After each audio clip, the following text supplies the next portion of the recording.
టీవీ3 news morning bulletin కు స్వాగతం. ముందుగా హెడ్లైన్స్ చూద్దాం. ధర్మేంద్ర ప్రధాన్ రాజీనామాపై స్పందించిన సీఎం రేవంత్. పరీక్షల నిర్వహణలో పారదర్శకత, విద్యార్థుల భవిష్యత్తుపై రాజకీయాలకు తావుండొద్దన్న రేవంత్. పరీక్షల వ్యవస్థలో సమగ్ర సంస్కరణలు.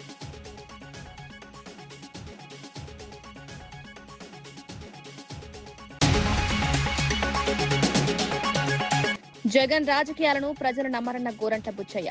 జగన్ పాదయాత్రలను ప్రజలు విశ్వసించే పరిస్థితి లేదని వెల్లడి. రాష్ట్ర అభివృద్ధికి కూటమి ప్రభుత్వం కృషి. ప్రజలు ఇప్పటికే తమ తీర్పునిచ్చారని వ్యాఖ్య.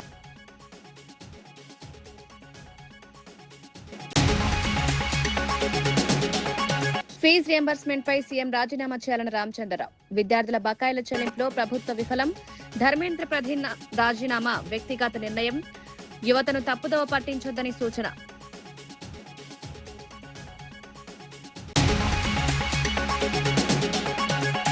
డీఎస్సీ అవకతవకలపై లోకేష్ రాజీనామా చేయాలని అమర్నాథ్. డీఎస్సీపై స్వతంత్ర దర్యాప్తు జరపాలని డిమాండ్. పరీక్షల నిర్వహణలో పూర్తి పారదర్శకత ఉండాలని అమర్నాథ్. మెరిట్ కు ప్రాధాన్యమిచ్చే నియామకాలు చేపట్టాలని సూచన.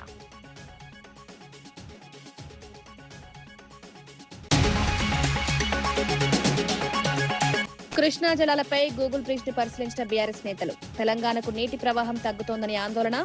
కృష్ణా జలాల విషయంలో ప్రభుత్వం స్పందించాలని డిమాండ్. తెలంగాణ నీటి హక్కులను కాపాడాలని విజ్ఞప్తి. నీట్ పేపర్ లీకేజ్ వివాదం నేపథ్యంలో కేంద్ర విద్యాశాఖ మంత్రి ధర్మేంద్ర ప్రధాన్ రాజీనామా చేయడంపై తెలంగాణ ముఖ్యమంత్రి రేవంత్ రెడ్డి స్పందించారు. దేశవ్యాప్తంగా విద్యార్థులు వ్యక్తం చేసిన ఆందోళనలను కేంద్ర ప్రభుత్వం గౌరవించాల్సిందేనన్నారు. పరీక్షల నిర్వహణలో పారదర్శకత, విశ్వసనీయత అత్యంత ముఖ్యమని పేర్కొన్నారు. లక్షలాది మంది విద్యార్థుల భవిష్యత్తును ప్రభావితం చేసే పరీక్షల్లో ఎలాంటి నిర్లక్ష్యం ఉండకూడదని సూచించారు. విద్యార్థుల నమ్మకాన్ని నిలబెట్టేలా పరీక్షల వ్యవస్థలో సమగ్ర సంస్కరణలు చేపట్టాలని కేంద్రాన్ని కోరారు. బాధ్యులపై కఠిన చర్యలు తీసుకోవడంతో పాటు భవిష్యత్తులో ఇలాంటి ఘటనలు పునరావృతం కాకుండా చర్యలు తీసుకోవాలన్నారు. कभी किसान युवा अगर पलट के जवाब देना शुरू किए, पलट के लड़ना शुरू किए तो कोई भी हार मान लेना पड़ता है. यही हार कल इन लोगों का हुआ. राइट सर, अभी देखा गया तो कल आपने एक यूथ व्यू के बारे में भी बताया, तो क्या कहना चाहेंगे इस यूथ व्यू को? तो मैं इसीलिए मैं कहना चाहता हूं कि अभी पहले जब 21 इयर्स वोटिंग राइट था, तब 25 इयर्स असेंबली एंड पार्लियामेंट के लिए चुनाव लड़ने का एज था, मगर आज voting right is 18 years. So I wanted to reduce that age from 25 to 21. Why? Because at the age of 21 years, the youngsters are getting IAS, IPS or any civil servant, or otherwise mayors also, they are getting that local, rural, local, urban authorities में elected representatives बन रहे. So why can't assembly and parliament? So that is why I have suggested, I wanted to make a resolution in my state assembly in August. So to take up this issue in the Lok Sabha and Rajya Sabha. Sir, तो क्या इस bill को लेकर आपने कल ये भी बताया था कि मिनिस्टर मोदी से भी मिलेंगे और इंडिया अलायंस के डिस्कस करेंगे, तो इसके बारे में क्या कहना? तो इसीलिए मैं पहले तो मेरा स्टेट असेंबली से मैं रेजोल्यूशन पास करना चाहता हूँ. उसके बाद हमारे पार्टी नेता लोग उनसे खड़गे जी और राहुल जी से मिलकर यह पूरा रिप्रेजेंटेशन देना चाहता हूँ. उसके आगे इंडिया अलायंस में जितने भी पार्टीज है उन लोगों से मैं मिलना चाहता हूँ. आगे कार्रवाई देखेंगे कैसे होने वाला है. इंडिया अलायंस है तो हमारा इंडिया अलायंस वाले बात करना है, वो जिम्मेदारी नेशनल पार्टी लिए तो ठीक रहेगा. तो मेरा तरफ से जितना कोशिश कर सकता हूँ मैं कोशिश करके इसके लिए आगे जाऊंगा. सर, धर्मेंद्र प्रधान के रिजिग्नेशन के बाद अब प्रहलाद जोशी को ये दिया गया है, तो क्या ये एजुकेशन सिस्टम में रिफॉर्म्स ला पाएंगे? क्या आपका क्या मानना है? नहीं, लाने का बहुत जरूरी है. जो शिक्षा और परीक्षा दोनों में रिफॉर्म्स लेने का जरूरी है. तो इसके लिए लोकसभा एंड राज्यसभा में पार्लियामेंट में चर्चा होना चाहिए. सबका विपक्ष का सुझाव भी लेना है, एक्सपर्ट्स का भी सुझाव लेना है एंड स्टेक होल्डर्स का भी सुझाव लेके ये पूरा బదల్నా और जिम्मेदारी भी देना. పరీక్షల నిర్వహణలో ఎలాంటి అనుమానాలు తలెత్తినా ప్రభుత్వం పారదర్శకంగా విచారణ జరపాలని మాజీ మంత్రి గుడివాడ అమర్నాథ్ కోరారు. నీట్ పరీక్షలో జరిగిన అవకతవకలను బాధ్యత వహిస్తూ కేంద్ర విద్యాశాఖ మంత్రి ధర్మేంద్ర ప్రధాన్ రాజీనామా చేసిన విషయాన్ని ప్రస్తావించిన ఆయన ఆంధ్రప్రదేశ్ మెగా డీఎస్సీ నియామకాల్లో అక్రమాలపై వచ్చిన ఆరోపణలపై నేపథ్యంలో విద్యాశాఖ మంత్రి నారా లోకేష్ కూడా బాధ్యత వహించాలని డిమాండ్ చేశారు. డీఎస్సీ ప్రక్రియపై స్వతంత్ర దర్యాప్తు జరిపి వాస్తవాలను ప్రజలకు వెల్లడించాలని కోరారు. ఉద్యోగాల భర్తీ వంటి కీలక ప్రక్రియల్లో పూర్తి పారదర్శకత ఉండాలని, అభ్యర్థుల్లో ఎలాంటి అనుమానాలకు తావు లేకుండా ప్రభుత్వం వ్యవహరించాలని సూచించారు. మెరిట్ కు ప్రాధాన్యమిచ్చే విధంగా చర్యలు తీసుకోవాలని, పరీక్షల నిర్వహణపై ప్రజల్లో విశ్వాసం పెంచేలా ప్రభుత్వం నిర్ణయాలు తీసుకోవాలని అమర్నాథ్ పేర్కొన్నారు. రాజీనామా చేసినటువంటి ఘటనని ఈరోజు చూసాం. అయితే మరి రాష్ట్రంలో ఉన్నటువంటి విద్యాశాఖ మంత్రి నారా లోకేష్ గారు జరిగినటువంటి అవకతవకల మీద ఎక్కడా కూడా దాని మీద స్పందించడం కానీ, జరిగినటువంటి తప్పిదాన్ని యాక్సెప్ట్ చేయడం కానీ, లేదా ఒక ఎంక్వైరీని వేయడం కానీ ఏది కూడా చేయలేదు.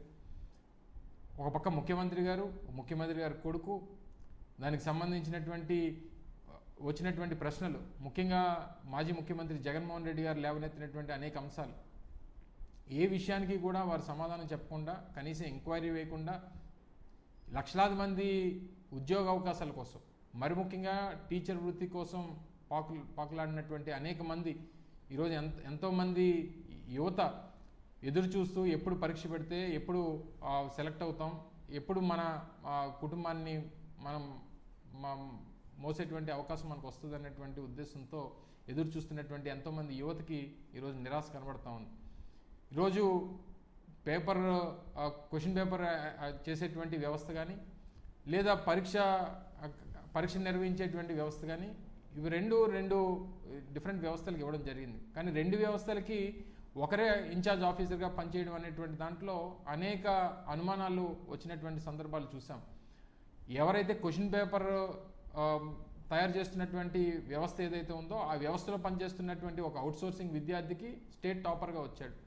స్టేట్ టాపర్గా వచ్చినటువంటి వ్యక్తి వెరిఫికేషన్కి వెళ్ళు, ఇంటర్వ్యూ అటెండ్ అవ్వడు, దేనికి కూడా వచ్చినటువంటి ఉద్యోగాన్ని కూడా తీసుకోకుండా చేసినటువంటి సందర్భాలు చూసిన తర్వాత ఏ రకంగా నష్టం జరిగిందో, ఏ రకంగా ఇందులో అవకతవకలు జరిగిందో అనేటువంటిది క్లియర్గా అర్థమవుతుంది. మరి ముఖ్యంగా స్పోర్ట్స్ కోటాలో ఏదైతే ఫేక్ సర్టిఫికెట్స్ పెట్టి ఈరోజు ఉద్యోగ అవకాశాలు తెచ్చుకున్నటువంటి వారు, దీనికి అంతా కూడా నిర్మల్ మున్సిపాలిటీ సర్వసభ్య సమావేశంలో కాంగ్రెస్, బీజేపీ కౌన్సిలర్ల మధ్య తీవ్ర వాగ్వాదం చోటు చేసుకుంది. బీజేపీ వార్డులను విస్మరించి కాంగ్రెస్ కౌన్సిలర్ల ప్రాతినిధ్యం వహిస్తున్న వార్డులకే నిధులు కేటాయిస్తున్నారని బీజేపీ సభ్యులు ఆరోపించారు.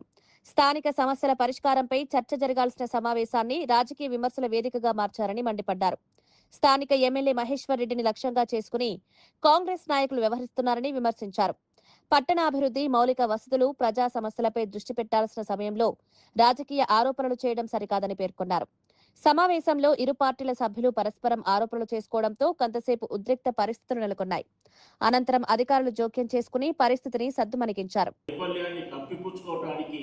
ఈరోజు ఎమ్మెల్యేను అప్రతిష్టపాలు చేసే విధంగా వారిని వ్యక్తిగతంగా తిట్టడం ఏదైతుందో దీన్ని భారతీయ జనతా పార్టీ తీవ్రంగా ఖండిస్తా ఉన్నది.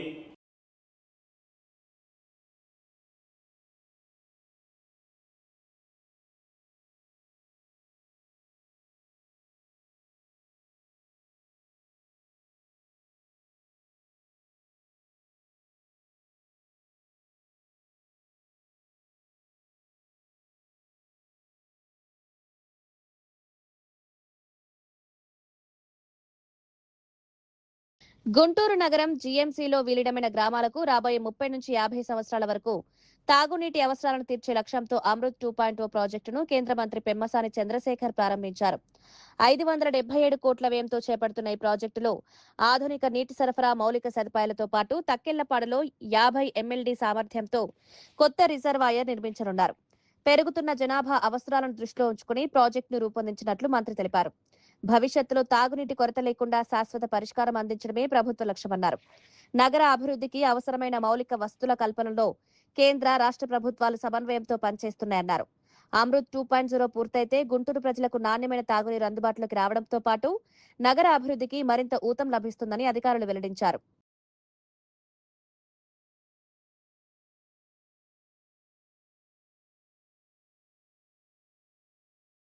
తక్కెళ్లపాడులో కూడా ఇప్పుడున్న దానితో సమానంగా ఇంకొక 50 MLD వచ్చే విధంగా ఇంకో రిజర్వాయర్ కూడా అక్కడ కడుతున్నాం.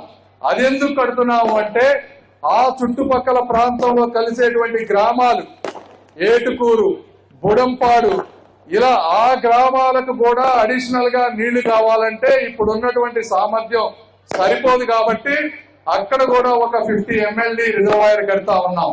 ఈ విధంగా ఈ డిస్ట్రిబ్యూషన్ ఛానల్, ఆ డిస్ట్రిబ్యూషన్ ఛానల్, ఆ రిజర్వాయర్, ఈ రిజర్వాయర్ కట్టిన తర్వాత గుంటూరుకి రింగ్ రోడ్డు ఎలానో వాటర్ రింగ్ రోడ్డు రూపంలో మొత్తం కూడా పైప్ లైన్ రాబోతా ఉంది.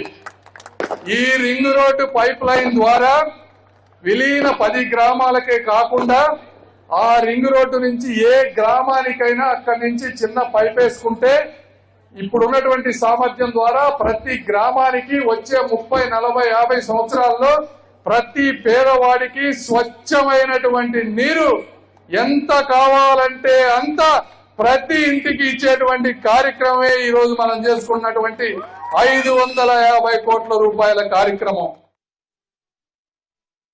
సీనియర్ నేత గోరంట్ల బుచ్చయ్య చౌదరి వైఎస్ఆర్సీపీ అధినేత వైఎస్ జగన్మోహన్ రెడ్డిపై విమర్శలు గుప్పించారు.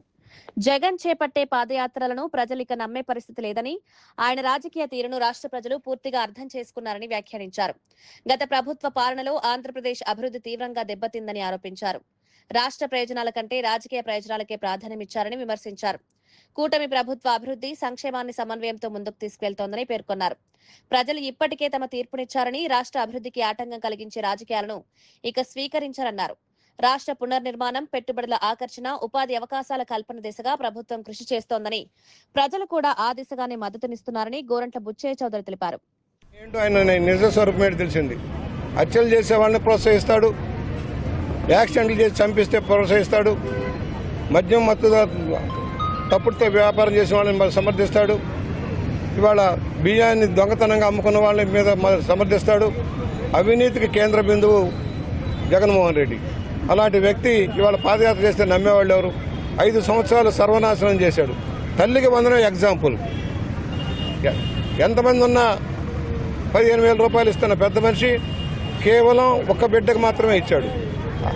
గత ప్రభుత్వంలో తెలుగుదేశంలో, జనసేనలో, బీజేపీ వాళ్ళందరికీ ఎగ్గొట్టారు. ఇవాళ అలా కాదు, ఎవరైతే అర్హులు ఉన్నారో అందరికి ఇచ్చే లక్ష్యం నెరవేరుతా ఉంది. ఏమైనా పాదయాత్ర చేస్తావు? ఒక ప్రాజెక్టు పూర్తి చేసావు, ఒక ఇండస్ట్రీ తెచ్చావు, ఇండస్ట్రీ పారిపోయింది, పెట్టుబడిదారులు పారిపోయారు, రాష్ట్రంలో అరాచకం సృష్టించావు, అవినీతి అక్రమాలకు తెరలేపావు. ఏమైనా ప్రజల్లోకి వస్తామని ప్రశ్నిస్తా ఉన్నాం. మతాల పేరుతో, కులాల పేరుతో రెచ్చగొట్టి పబ్బం గడుపుకోవడం కోసం ప్రతిదాన్ని కూడా చిల్లర పనులు చేసి తప్పుడు గోబెల్స్ ప్రచారం చేసి అధికారంలోకి రావాలని చూస్తున్నాం. అయ్యేది కాదు, సచ్చేది కాదు. బెయిల్ పక్షివి, జైలు పక్షివి. ఎలా ప్రజల్లోకి వస్తావు?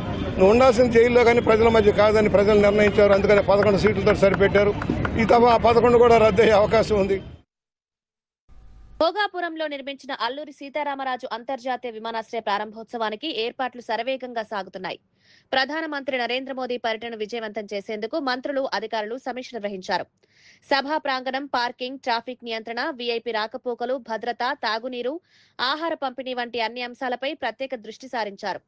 ప్రధానమంత్రికి ఘన స్వాగతం పలికేందుకు 13,000 మంది గిరిజన బాలికలతో సాంప్రదాయ ధింసా నృత్య ప్రదర్శనను ఏర్పాటు చేస్తున్నారు. ఉత్తరాంధ్ర సంస్కృతి సాంప్రదాయాలను ప్రతిబింబించేలా కార్యక్రమాన్ని నిర్వహించేందుకు అధికారులు ఏర్పాట్లు చేస్తున్నారు. ప్రజలకు ఎలాంటి అసౌకర్యం కలగకుండా రవాణా, భద్రతా ఏర్పాట్లకు పగడ్బందీగా అమలు చేయాలని ప్రభుత్వం ఆదేశించింది. విమానాశ్రయం ప్రారంభంతో ప్రాంతీయ అభివృద్ధికి కొత్త ఊపు వస్తుందని అధికారులు భావిస్తున్నారు.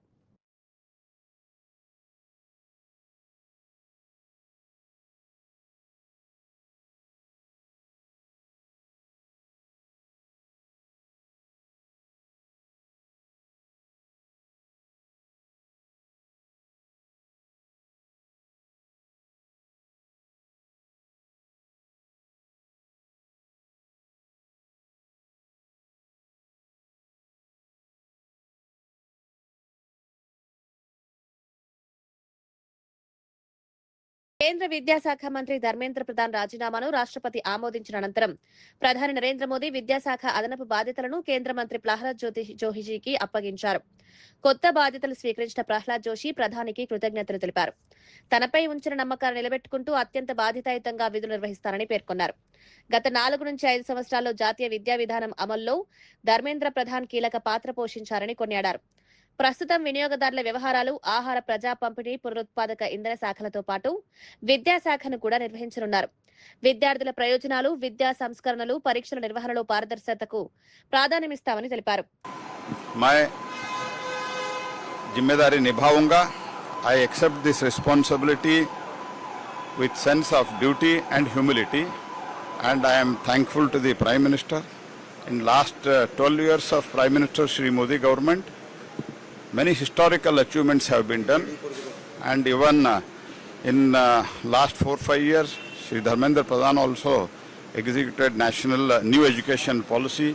All such things have been done, and country is really, it has advanced very well in the new education system, and under the guidance of the Prime Minister, I will try to perform to the best of my capacity under Prime Minister's guidance.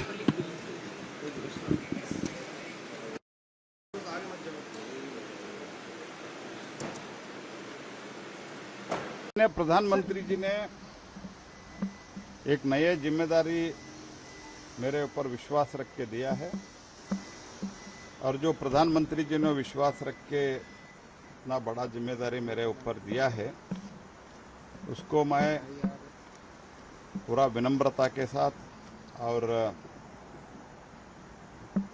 पूरा जिम्मेदारी के साथ मैं निभाऊंगा। और बाकी जो चीज़ें हैं मैं एक बार चार्ज लेने के बाद मैं आपसे डिटेल में बात करूंगा। मैं प्रधानमंत्री जी को धन्यवाद अर्पित करता हूं। I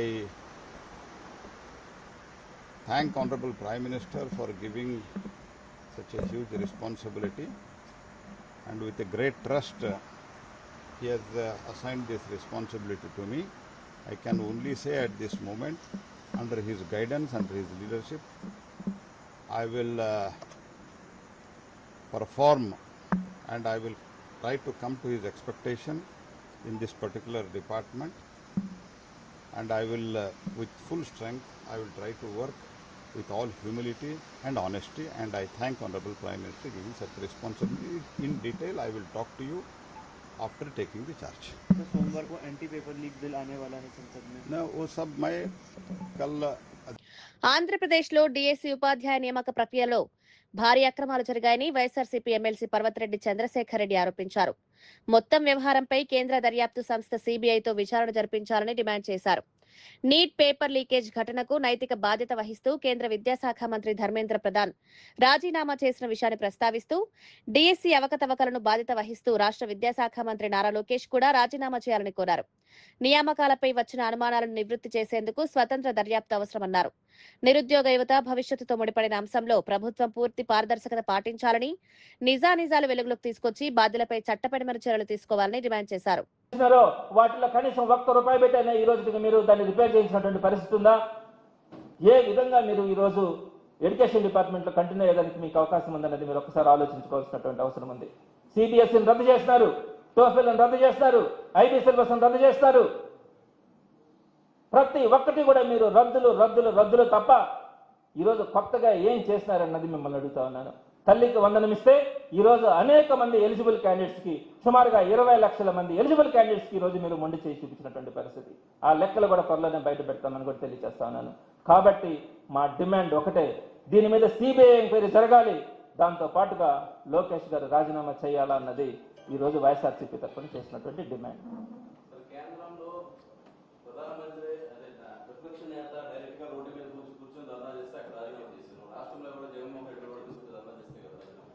తప్పకుండా ఇది ఈరోజు ఢిల్లీలో జరిగినటువంటి దాని మీద ఈరోజు ఆంధ్ర రాష్ట్రంలో కూడా అందరూ కూడా దాని గురించి ఆలోచిస్తూ ఉన్నారు. రేపటి రోజునే ఆందోళన కార్యక్రమానికి శ్రీకారం చుట్టడం కూడా జరిగింది. రేపటి రోజున ఆంధ్ర రాష్ట్ర వ్యాప్తంగా అన్ని జిల్లాలలో కూడా ఈ దగా డిఎస్సి మీద సమగ్రమైనటువంటి దర్యాప్తు జరపాలి, లోకేష్ రాజీనామా చేయాలన్న కార్యక్రమాన్ని రేపే రోడ్డు మీదకి వచ్చి రోడ్డు మీద కూర్చొని నిరసన కార్యక్రమాన్ని ప్రారంభించడం కూడా జరుగుతుంది.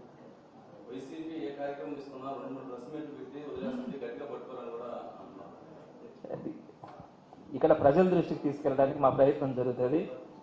తప్పకుండా కూడా ఈరోజు ఒకటి మీరు ఒకసారి గమనించండి, ఈ రాష్ట్ర చరిత్రలో ఏ రోజైనా గవర్నమెంట్ ఒక డెసిషన్ తీసుకున్న తర్వాత దాని మీద నమ్మకం లేక ఆగిపోవడం కానీ, దాన్ని ఆ పరిస్థితి రాకుండా పోవడం కానీ, 10 ప్రభుత్వ మెడికల్ కాలేజీలను ప్రైవేట్ పరం చేయాలని ప్రభుత్వం డెసిషన్ తీసుకుని పీపీపీ మోడ్లో నోటిఫికేషన్ ఇచ్చిన తర్వాత వైఎస్ఆర్సీపీ చేసిన ఉద్యమం మేరకు ఒక్కడంటే ఒక్కడు కూడా ఒక్క మెడికల్ కాలేజీకి కూడా టెండర్ వేయడానికి ముందుకు రాకపోతే ఆ 10 కాలేజీల్ని ప్రభుత్వంలోనే మెయింటైన్ చేసే విధంగా ఈ రోజు పోరాడి సాధించుకున్నదంటే అది ఒక్క జగన్మోహన్ రెడ్డి గారి ఆధ్వర్యంలో ఉన్నటువంటి వైఎస్ఆర్సీపీ ప్రభుత్వం తప్ప ఏ రోజు కూడా ఈ విధమైనటువంటి నిర్ణయాలలో ఒక ప్రతిపక్ష పార్టీ ఉద్యమం చేసి కనీసం ఒక్కరంటే ఒక్కరికి కూడా నమ్మకం లేక తెలంగాణ కర్ణాటక సరిహద్దులో కృష్ణా నదిపై గూగుల్ ప్రాంతంలోని బ్రిడ్జిను బీఆర్ఎస్ నాయకులు పరిశీలించారు.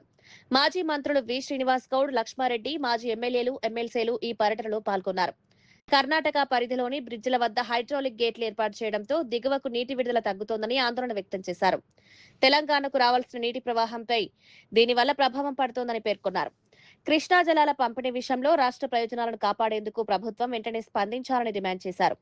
జలవనరుల పరిరక్షణలో నిర్లక్ష్యం తగదని, రైతులు తాగునీటి అవసరాలను దృష్టిలో ఉంచుకుని తగిన చర్యలు తీసుకోవాలని కోరారు. ఈ అంశంపై కేంద్రం సంబంధిత రాష్ట్రాలతో చర్చించి తెలంగాణ హక్కులను పరిరక్షించాలని బీఆర్ఎస్ నాయకులు ప్రభుత్వానికి విజ్ఞప్తి చేశారు. ఫ్యూచర్లో మన పరిస్థితి ఏముంటుంది? ఇలా కేఎల్ఐ కట్టుకున్నాం, కంప్లీట్ అయిపోయింది. రేపు పాలమూరు రంగారెడ్డి జిల్లా ప్రాజెక్టు 10% అది కంప్లీట్ అవుతుంది. కోయిల్ సాగర్, నెట్టెంపాడు, భీమా ఉన్నాయి. మరి ఇవన్నీ జూరాల నుంచి మొదలుకుంటే కింది వరకు ఫ్యూచర్లో మనకు నీళ్ళు వస్తాయా రావా? మనమేమో తెలంగాణ ప్రాజెక్టులు చూసుకుంటా కొట్లాడుతున్నాం కంప్లీట్ చేయమని, కానీ పైననేమో ఎవరి పని వాళ్ళు చేసుకుంటున్నారు. శ్రీశైలంకు ప్రధానంగా తుంగభద్ర, కృష్ణా, భీమా. తుంగభద్రలో ఆర్డిఎస్ నుంచి మొదలుకుంటే ఆర్డిఎస్ కాల్వకు కట్టలు ఏరుకపోయినాయి, మట్టి కుప్పలు ఏరుకపోయినాయి, కింద నీళ్ళు పోతున్నాయి. ఆర్డిఎస్కి నీళ్ళు ఎక్కలేవు. గురుడి దగ్గర ఒక లిఫ్ట్ స్టార్ట్ అయింది, రిజర్వాయర్ పనులు కూడా అయిపోయినాయి. చిక్కలమరి దగ్గర స్టార్ట్ అయినాయి, చిక్కమంచాల దగ్గర పనులు ప్రారంభమవుతున్నాయి. మంత్రాలయం దగ్గర రోడ్ కమ్ బ్రిడ్జ్ ప్రపోజల్ ఉంది. పక్కల గుండ్రేవ దగ్గర ఆంధ్రప్రదేశ్ కాచుకొని కూర్చున్నది రెడీగా మొత్తం ఎత్తుకపోవడానికి. కుడికాల్లో కూడా కట్టి రెడీగా ఉంది. అన్నీ కంప్లీట్ అయితే మనకు నీళ్ళు రావు. ప్రధానంగా యువతల కృష్ణా, భీమా మీరు చూస్తున్నారు. ఇవాళ భీమా ప్రాజెక్టు నుంచి ప్రతి సంవత్సరం ఎండాకాలం కూడా రీజనరేటర్ వాటర్ వచ్చేది, కానీ ఇవాళ వర్షకాలమే వస్తలేదు. వర్షం పడ్డ నీళ్ళే వస్తలేవు. నామమాత్రంగా గేట్లు ఉండేటివి, లీకేజీల ద్వారా వచ్చే నీళ్ళతో 1,00,000 ఎకరాలు పంటలు పండేటివి. మరి ఇలా జూలైలోనే నీళ్ళు వస్తలేవంటే ఎడమసే దిక్కేమో ఎండిపోయింది, కుడిసే దిక్కేమో నిండిపోయింది.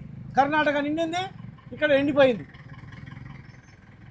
అతి ప్రమాదమైంది ఏంటంటే నీట్ పేపర్ లీకేజ్ వ్యవహారంపై నిరసన తెలుపుతున్న విద్యార్థులపై చేసిన వ్యాఖ్యలతో బీజేపీ నేత కొండా విశ్వేశ్వర్ రెడ్డిని బీఆర్ఎస్ తీవ్రంగా తప్పుపట్టింది.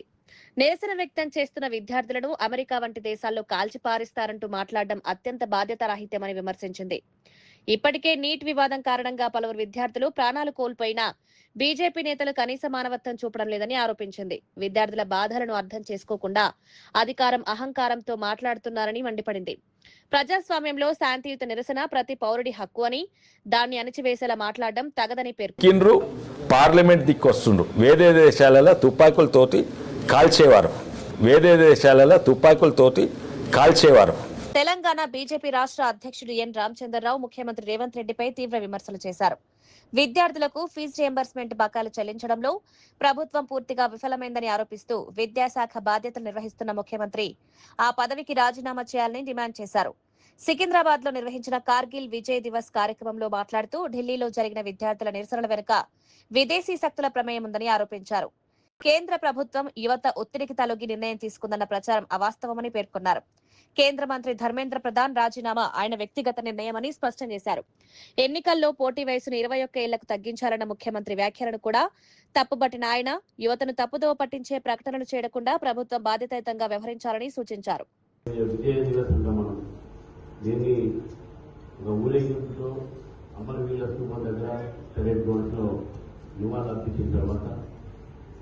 నరసింహారెడ్డి గారు వారు కూడా రావడము, మనల్ని ఉద్దేశించి మాట్లాడడం, మనకి వార్తల ముందు ఇది మామూలు విషయం. ఎందుకంటే ఎల్ నరసింహ గారు వారే చెప్పారు 1 ర్యాంక్ 1 పెన్షన్ కు కమిషన్ వారు చైర్మన్ గా ఉన్నారు. వారి సమయంలోనే మొత్తం సైనికుల ఒక పెన్షన్ లాంగ్ పెండింగ్ డిమాండ్ ని వారు ఆ కమిషన్ ద్వారా తీర్చడం జరిగింది. అంతేకాకుండా సైనికుల త్యాగాల గురించి కూడా వారు చెప్పారు. మన నేను ఎక్స్ సర్వీస్ మెన్ ఒక మీటింగ్ సెల్ మీటింగ్ లో చెప్పడం జరిగింది ఉల్లిగడ్డ విషయంలో. అటువంటి త్యాగ మూర్తులైనటువంటి యొక్క సైనికులకు ఈరోజు నివాళులు ఏదైతే దేశం కోసం త్యాగం చేశారో, దేశ సరిహద్దుల్ని కాపాడారు, మరి అటువంటి త్యాగాన్ని ఈరోజు మన యువత స్ఫూర్తి తీసుకోవాల్సిన అవసరం ఉన్నది ఈ సందర్భంగా. ఎందుకంటే ఈరోజు దేశము ఒక మనం కాపాడుకోవాలంటే దానికి దేశ యువతనే దానికి కారణం. ఎందుకంటే వారి మనసులో దేశభక్తి పెరిగితేనే దేశం సురక్షితంగా ఉంటుంది. కాబట్టి దేశభక్తిని మనం ప్రజల్లో యువతలో అవసరం పడితే ప్రతి యువత చేతుల్లో ఏమి తుపాకి లేకున్నా సరే నేను దేశం కోసం ప్రాణత్యాగాలు చేస్తాననే ఆలోచన ఉండాలి అని చెప్పేసి దేశం చివరికి ఒక చిన్న ఉదాహరణతో నేను ముగిస్తాను. ఇజ్రాయెల్ అనే చిన్న దేశం ఈరోజు చుట్టుముట్టు అంతా కూడా మొత్తం వారికి వారి శత్రు దేశాలు ఉన్నాయి. అయినా కూడా చిన్న దేశము, చాలా తక్కువ పాపులేషన్, హైదరాబాద్ కన్నా తక్కువ సగము జనసంఖ్య వాళ్ళది, కేరళ కన్నా సగము ఉన్నటువంటి క్షేత్రఫలం వాళ్ళది ఏరియా. కానీ ఈరోజు ఆంధ్రప్రదేశ్లో మెగా డిఎస్సి ఉపాధ్యాయ నియామకాల ప్రక్రియలో తీవ్ర స్థాయిలో అవినీతి అక్రమాలు జరిగాయని వైఎస్ఆర్సీపీ జాతీయ ప్రధాన కార్యదర్శి మాజీ ఎమ్మెల్యే భూమన కరుణాకర్ రెడ్డి ఆరోపించారు. నియామకాల ప్రక్రియలో పారదర్శకత పాటించలేదని, అర్హులైన అభ్యర్థులకు అన్యాయం జరిగిందని విమర్శించారు. ఉపాధ్యాయ ఉద్యోగాల భర్తీ విషయంలో ప్రభుత్వం నిష్పాక్షికంగా వ్యవహరించాల్సిన బాధ్యత ఉన్నప్పటికీ పలు దశల్లో అక్రమాలు చోటు చేసుకున్నాయని పేర్కొన్నారు. అభ్యర్థుల అనుమానాలను నివృత్తి చేసేలా పూర్తిస్థాయి విచారణ నిర్వహించాలని డిమాండ్ చేశారు. యువత భవిష్యత్తుతో ముడిపడిన నియామకాల్లో ఎలాంటి నిర్లక్ష్యం ఉండకూడదన్నారు. పారదర్శకత దర్యాప్తు ద్వారా నిజానిజాలను వెలికితీసి బాధ్యులపై కఠిన చర్యలు తీసుకోవాలని ప్రభుత్వాన్ని కోరారు. అందరికీ కూడా తెలిసింది, ఈ రాష్ట్రంలో మన రాష్ట్రంలో డిఎస్సి పరీక్షల నిర్వహణ కూడా నీట్ పరీక్షలకు ఏమాత్రము కూడా తీసిపోకుండా పూర్తి అవినీతిమయమై కేవలం ఈ ప్రభుత్వం యొక్క అనుకూలులకు ఉద్యోగాలు ఇవ్వటం కోసమనే పరీక్షలు నిర్వహించటం, పరీక్షల్లో వాళ్ళెవరికి పాస్ మార్కులు వేసి సెలెక్ట్ చేయాలనుకున్నారో వాళ్ళనే సెలెక్ట్ చేయటము, అర్హత కలిగినటువంటి వాళ్ళకందరికీ కూడా మొండి చెయ్యి చూపించటము. దీని మీద వైఎస్ఆర్ కాంగ్రెస్ పార్టీ మా నాయకుడు జగన్మోహన్ రెడ్డి గారు పెద్ద ఎత్తున తన నిరసనను వ్యక్తం చేయటము, రాష్ట్ర వ్యాప్తంగా వైఎస్ఆర్ కాంగ్రెస్ పార్టీ తన గొంతును వినిపించినా ఏ మాత్రము కూడా ఖాతరు చేయకుండా ఇక్కడ విద్యామంత్రిగా ఉన్నటువంటి లోకేష్ గారు తను చేసిందంతా కూడా న్యాయమని, పూర్తి పారదర్శకతతో చేశామని పచ్చి అబద్ధాలు చెబుతూ ఒక్కొక్క ఉద్యోగాన్ని దాదాపు 30-40 లక్షల రూపాయలకు అమ్మేసి, స్పోర్ట్స్ కోటాలో అయితే మరింత దారుణంగా సెలక్షన్స్ చేసి ఈ రోజున మేము సచ్చీలులము అని చెప్పుకుంటున్నటువంటి లోకేష్ గారు మీ ప్రభుత్వంలో ఇంత దారుణమైనటువంటి పరిస్థితి వచ్చింది కనుకనే రేపు వైఎస్ఆర్ కాంగ్రెస్ పార్టీకి సంబంధించినటువంటి విద్యార్థి యువజన దళాలు పెద్ద ఎత్తున కలెక్టరేట్ కార్యాలయాల ముందర ధర్నాకు దిగుతున్నాయి. మీరు ఖచ్చితంగా రాజీనామా ధర్మేంద్ర ప్రధాన్ రాజీనామాపై స్పందించిన సీఎం రేవంత్, పరీక్షల నిర్వహణలో పారదర్శకత, విద్యార్థుల భవిష్యత్తుపై రాజకీయాలకు తావుండొద్దన్న రేవంత్, పరీక్షల వ్యవస్థలో సమగ్ర సంస్కరణలు.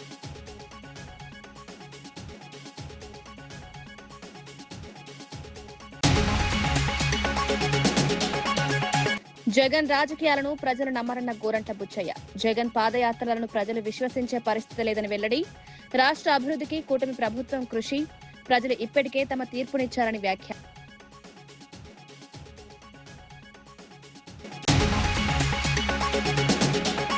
ఫీజు రియంబర్స్మెంట్ పై సీఎం రాజీనామా చేయాలని రామచంద్రరావు, విద్యార్థుల బకాయిల చెల్లింపులో ప్రభుత్వ విఫలం, ధర్మేంద్ర ప్రధాన్ రాజీనామా వ్యక్తిగత నిర్ణయం, యువతను తప్పుదోవ పట్టించొద్దని సూచన.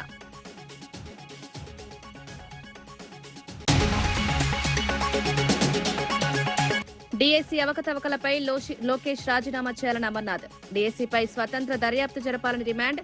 పరీక్షల నిర్వహణలో పూర్తి పారదర్శకత ఉండాలని అమర్నాథ్.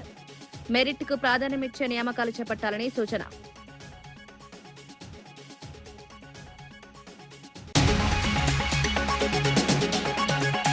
కృష్ణా జలాలపై గూగుల్ బ్రిడ్జ్ ను పరిశీలించిన బీఆర్ఎస్ నేతలు. తెలంగాణకు నీటి ప్రవాహం తగ్గుతోందని ఆందోళన. కృష్ణా జలాల విషయంలో ప్రభుత్వం స్పందించాలని డిమాండ్. తెలంగాణ నీటి హక్కులను కాపాడాలని విజ్ఞప్తి.